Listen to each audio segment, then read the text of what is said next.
This is a Celebration.com review of the iMate Ultimate 8150 series. I'm going to go ahead and move the iMate box out of the way and get right into the device here. This is the actual iMate Ultimate 8150. As we can see, starting at the top of the device here, we do have a secondary camera. This is used for video conferencing. It's just a standard VGA camera that seems to be appearing on a lot of Windows mobile devices. Looking below that, we do see that there is a pretty nice screen on here. It's a 2.6 inch screen, has a 640 by 480 pixels of resolution, and displays 65,000 colors on a TFT touchscreen.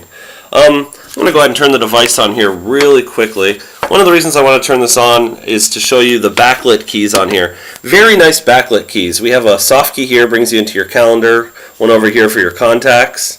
Below that we have our Windows button. You can see it pops up the Windows pretty quickly. Then an OK key, obviously, for making selections.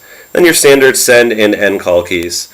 You can see on each of the main keys on the device, there's 3 letters represented on each key. Let me bring that back up. We have A, B, C, D, E, F, G, H, I. Makes it a little easier for texting, easy to find the keys, and it still gives it a nice layout without making the phone too wide to handle. Also, right here we can see that there is actually a D-pad which you can use to move through the different options and push down on to select an option. That's going to bring me into Windows Live there. But while that's booting, I'll go ahead and get out of there. We can see that's kind of reminiscent of the old IBM ThinkPads. If you've ever used one of those, you know they had that little track button that was a little annoying to get used to, as this one was, but really once you get used to it, it's very easy to use and very intuitive, which I really liked.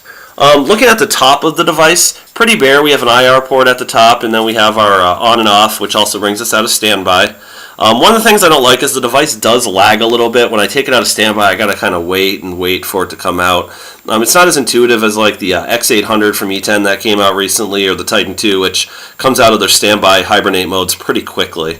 Looking over at the side of the device, this may look like a full toggle key, but in fact, it just moves slightly up and slightly down, and then you can push the OK key next to that to launch into other applications again. Down further from that, we do have a micro SD slot. The micro SD slot does support SDHC, which means you can actually use right now up to an 8 GB card, but in theory up to 32 GB. Next is one of my favorite features. I'm going to go ahead and close out of the application I just launched when I push that OK key to show you. And one of my favorite applications on this device is this wireless key right here. It actually gives you a shortcut right into your wireless LAN. It does have 802.1.1bg wireless access. Then it has your GPRS with a tri-band UMTS access, so you can really use this anywhere in the world for 3G access. Your Bluetooth, your phone, and your standard wireless. So I'll just go ahead and hit the end key and get out of there. So that's really it for the left side of the device. There's nothing on the bottom of the device. And over to the right, we have our camera quick launch key right at the bottom, away from the lens. And then we have this port, which actually allows you to connect to projectors and other multimedia, so you can display the phone's applications onto a larger medium, which is a very nice little application. And then finally at the top here we have a mini USB, which allows you to, of course, data sync and to charge the device itself. So it's actually a pretty nice host of features to hook up to with the device, and a lot of ways to data sync, including Bluetooth 2.0, which does support A2DP, worked excellent with the Motorola S9 Bluetooth stereo headset. Then flipping over to the back, we have the mirror here where you can use to set your own pictures if you're going to take a self-portrait. There is a flash and autofocus on this camera, and it does feature this 2 megapixel camera. The pictures are okay. They were a little grainy with a little bit of under and overtones, mostly in yellows and slight grays. But besides that, they were actually pretty manageable, not bad for the device at all. I think it's important to note that it is a quad-band device, so it can be used pretty much on any GSM network worldwide. And it actually features a very nice processor set, which was one of my favorite parts of this unit. It features a Intel X-Scale PXA 270 520 megahertz processor, which is a very nice, powerful processor.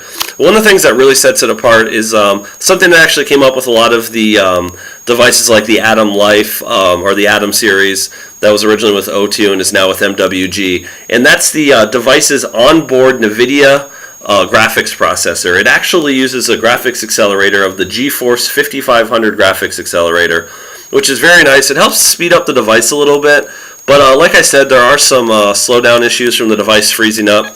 But iMate's promising that shortly the new ROM will be up that should fix some of those issues and also supposedly help create a better battery life.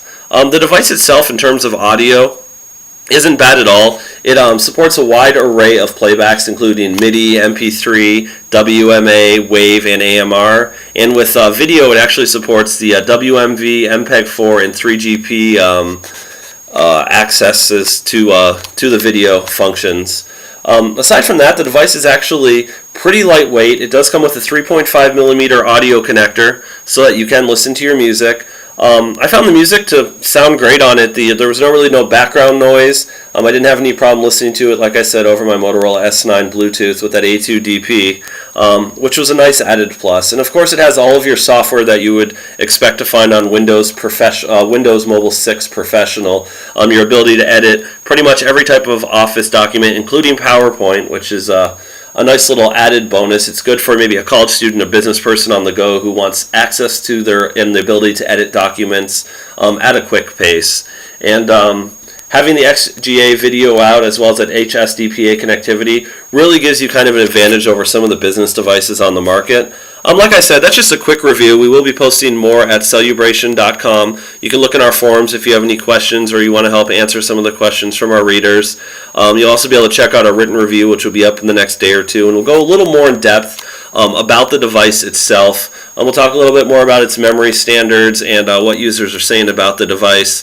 But that's a quick basic look at the iMate Ultimate 8150. Again, if you have any more questions, please feel free to visit us at Celebration.com. Thank you.